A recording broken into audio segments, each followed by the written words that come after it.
নমস্কার, কেমন আছেন সবাই? আমি প্রতিমা ঘরে বাইরে বাঙালিয়ানার আরেকটি ব্লগে আপনাদের সবাইকে স্বাগত জানাই। ছেলের জন্মদিনে যে কেকটা বানিয়েছিলাম সেটা ছেলের জন্মদিনের ভিডিওর সাথে শেয়ার করতে পারিনি, কেননা ভিডিওটা অনেকটাই বড় হয়ে যেত। তাই ভাবলাম কেকটা কিভাবে বাড়িতে বানালাম সেটাই আপনাদের সাথে শেয়ার করি। চলুন তাহলে দেখে নেওয়া যাক এগলেস হোমমেড কেকের রেসিপি। মার্কেটে গিয়েছিলাম, যেহেতু কেক বানাবো তাই যে উপকরণগুলো আমার লাগবে ডেকোরেশনের জন্য সেগুলো নিয়ে এসেছি।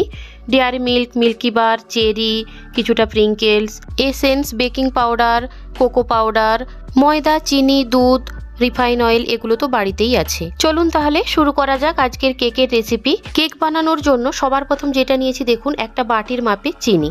এই একই বাটির মাপ করেই আমি কেক বানানোর জন্য সমস্ত কিছু উপকরণ নেব। প্রথমেই এক বাটি চিনিকে মিক্সারে দিয়ে চিনির পাউডার বানিয়ে নিচ্ছি। চিনি পিষে পাউডার বানিয়ে নিয়েছি, এতে কেকটা বানাতে সুবিধে হবে।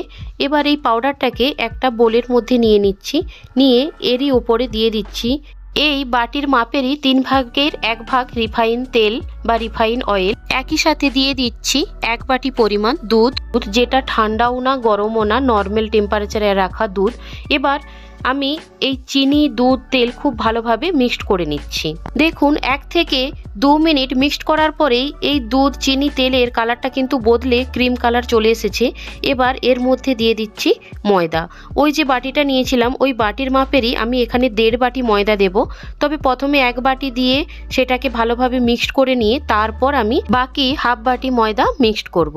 দেখুন 1 বাটি ময়দা প্রথমে দিয়ে দিচ্ছি, দিয়ে খুব ভালোভাবে মিক্সড করে নিচ্ছি। ভালোভাবে মিক্সড করে নেওয়ার পর এতেই অ্যাড করে দিচ্ছি আরও হাফ বাটি ময়দা। এই হাফ বাটি ময়দাও খুব ভালোভাবে আবার মিশিয়ে নিচ্ছি। এইভাবে ঘুরিয়ে ঘুরিয়ে একই দিকে ঘুরিয়ে ঘুরিয়ে মিক্সড করে নিচ্ছি। মিক্সড করে নেওয়ার পর এরই মধ্যে দিয়ে দিচ্ছি কোকো পাউডার। যেহেতু আজ আমি চকলেট কেক বানাবো সেই জন্য কোকো পাউডার অ্যাড করে দিচ্ছি। চকলেট কেকের পরিবর্তে যদি ভ্যানিলা কেক বানাতাম সেক্ষেত্রে কিন্তু এই ব্যাটারটা এখনো রেডি হয়নি, অনেকটাই পাতলা রয়েছে। তার জন্য আমাকে কিন্তু এখনো এতে ময়দা মিক্সড করতে হতো। বাচ্চারা এমনি কেকের থেকে চকলেট কেকটাই যেহেতু বেশি পছন্দ করে, আর আমার ছেলে চকলেট তো খেতে খুবই পছন্দ করে, সেই কারণে আমি কোকো পাউডারটা বাড়িতে নিয়েই রাখি। যখন ওর খেতে ইচ্ছে করে আমি কিন্তু কোকো পাউডার মিক্সড করে ওকে ছোট ছোট মফিনস কেক বা এরকম বড় কেকও বানিয়ে দেই। দেখুন কোকো পাউডার খুব ভালোভাবে মিক্সড হয়ে গিয়েছে। এবার এটাকে সাইডে রেখে দিচ্ছি। আমার কাছে এই মোল্ডটা রয়েছে, এই মোল্ডে আজ আমি কেকটা বানাবো। তার জন্য আমি এর মাপে একটা বাটার পেপার কেটে নিচ্ছি। যদি বাটার পেপার না থাকে সেক্ষেত্রে যে কোনো সাদা পেপার ব্যবহার করা যেতে পারে।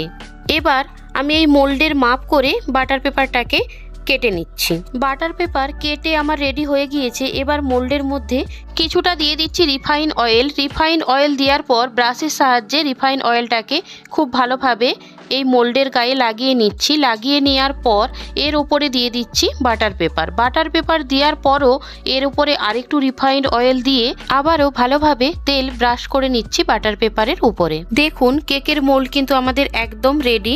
এবার আগেই যে কেকের ব্যাটারটা রেডি করে রেখেছিলাম তার উপরে দিয়ে দিচ্ছি কিছুটা পরিমাণ টুটি ফ্রুটি।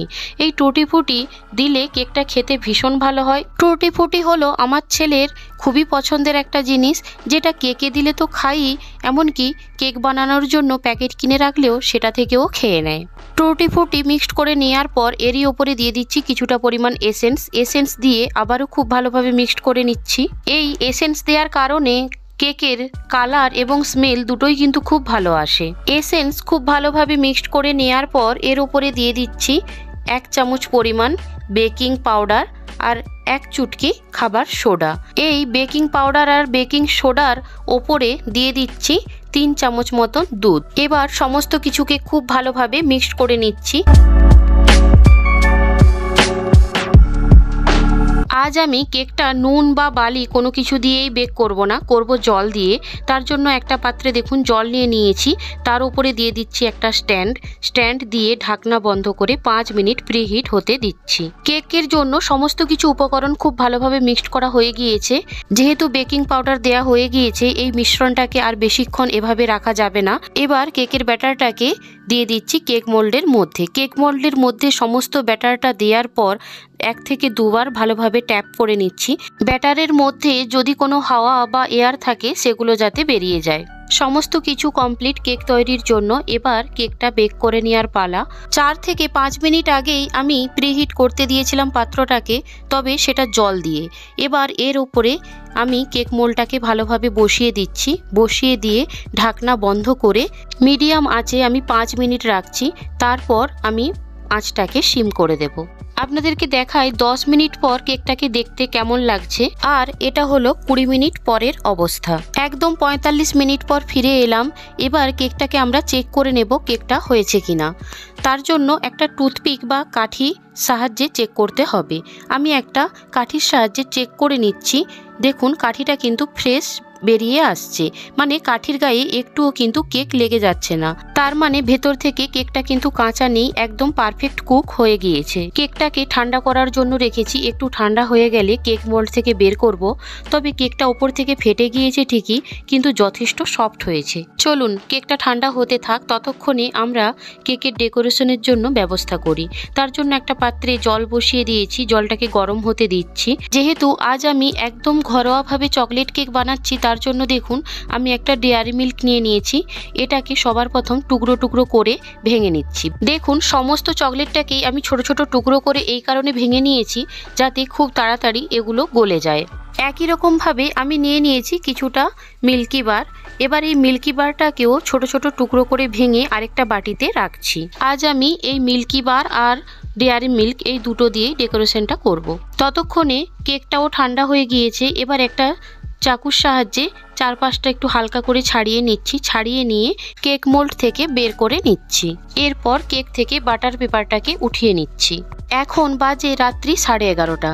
এখন যেহেতু রান্নাঘরে রয়েছি, রান্নাঘরটা ভীষণ ঠান্ডা, মানে কত 4-5 ডিগ্রি হবে, এতটাই ঠান্ডা। আর দেখুন কেকটা দেখেই বুঝতে পারছেন কতটা সফট হয়েছে। কেকের ওপরটা যেহেতু ফেটেও গিয়েছে এবং কেকটা দেখুন সমানভাবে নেই, মানে ঢাল হয়ে রয়েছে, তাই কেকটাকে সুতোর সাহায্যে আমি পাতলাভাবে ওপর থেকে কেটে নিচ্ছি। এইভাবে সুতোর সাহায্যে কেটে নেওয়ার কারণে কেকের ফাটা অংশটাও আর থাকবে না এবং কেকটাও আর ঢাল থাকবে না, সমান হয়ে যাবে। দেখুন ডেকোরেশন করার জন্য কেকটাকে আমি খুব সুন্দরভাবে কেটে নিয়েছি। খুব সুন্দরভাবে রেডি হয়ে গিয়েছে। এবার চকলেটটা গলিয়ে নেব। গরম জলের উপর এইভাবে আমি চকলেটটাকে দিয়ে গলিয়ে নিচ্ছি। তবে একটা এখানে প্রবলেম হয়েছে, যেহেতু খুব ঠান্ডা, সেই কারণে চকলেটটা ঠিক যতবার আমি গলাচ্ছি ততবারই কিন্তু আবার জমে যাচ্ছে। চাইলে মাইক্রো ওভেনে দিয়েও চকলেটটা গলিয়ে নিতে পারতাম, কিন্তু মাইক্রো ওভেন ছাড়াই কিভাবে চকলেটটা গলিয়ে নেব সেটাই আজ আমি আপনাদের সাথে শেয়ার করছি। দেখুন চকলেটটা গলে এসেছে। এর ওপরে দিয়ে দিচ্ছি ছোট চামচের 2 চামচ পরিমাণ দুধ। দুধটা দিয়ে আবারও ভালোভাবে মিক্সড করে নিচ্ছি। মিক্সড করে একটু গলিয়ে নিচ্ছি। গলিয়ে নিয়ে ডাইরেক্ট দিয়ে দিচ্ছি কেকের ওপরে। এটাকে যদি নামিয়ে রেখে দেওয়া হয় তাহলে কিন্তু এই ঠান্ডাতে আবার জমে যাবে।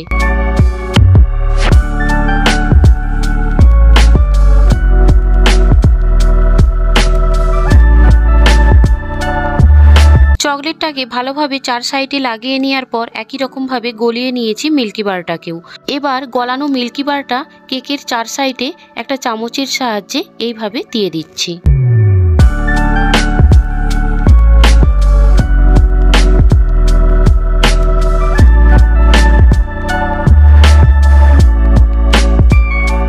বাটিটা দেখেই বুঝতে পারছেন এতটাই ঠান্ডা যে কেকের উপরে মিল্কি বারটা দিতে দিতেই বাটিতে মিল্কি বারটা পুরো জমে গিয়েছে। এরপর একটা চেরি নিয়ে চেরিটাকে দুভাগ করে নিয়েছি। করে নিয়ে একটা চেরি নিয়ে এইভাবে কেকের 4 সাইডে বসিয়ে দিচ্ছি।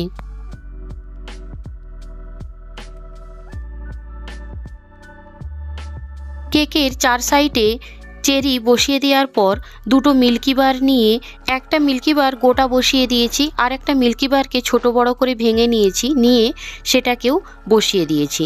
এরপর চেরি নিয়ে ওর সাইডে সাইডে দিয়ে দিচ্ছি। এখানে আমি আমার নিজের ইচ্ছে মতো বা মনের মতন করে ডিজাইন বানিয়েছি। কেকের যে খালি অংশগুলো আছে সেই অংশগুলোতে আমি কিছুটা পরিমাণ প্রিঙ্কেলস নিয়ে এইভাবে ছড়িয়ে দিচ্ছি। একদম ঘরোয়া পদ্ধতিতে সহজভাবে সাধারণভাবে আমার ছেলের জন্মদিনের কেকটা কিন্তু আমি তৈরি করেছি। আপনাদের যদি ভালো লাগে আপনারা অবশ্যই একটা লাইক করবেন এবং অবশ্যই কমেন্টে জানাবেন আপনাদের কেমন লেগেছে কেকটা দেখতে। চলুন তাহলে ঘরে বাইরে বাঙালিয়ানার ব্লগটি এখানেই শেষ করছি। সবাই ভালো থাকবেন, সাবধানে থাকবেন, সুস্থ থাকবেন এই কামনা করি। আর ঘরে বাইরে বাঙালিয়ানার ব্লগটি ভালো লাগলে লাইক, কমেন্ট, শেয়ার করবেন। আরও নিত্য নতুন ভিডিও পেতে চ্যানেলটি সাবস্ক্রাইব করে নেওয়ার অনুরোধ রইল। পাশে থাকা বেল আইকনটি ক্লিক করে নেবেন। ফিরে আসছি নতুন একটি রেসিপি নিয়ে, নতুন একটি ব্লগে। ভিডিওটি দেখার জন্য সবাইকে অসংখ্য ধন্যবাদ।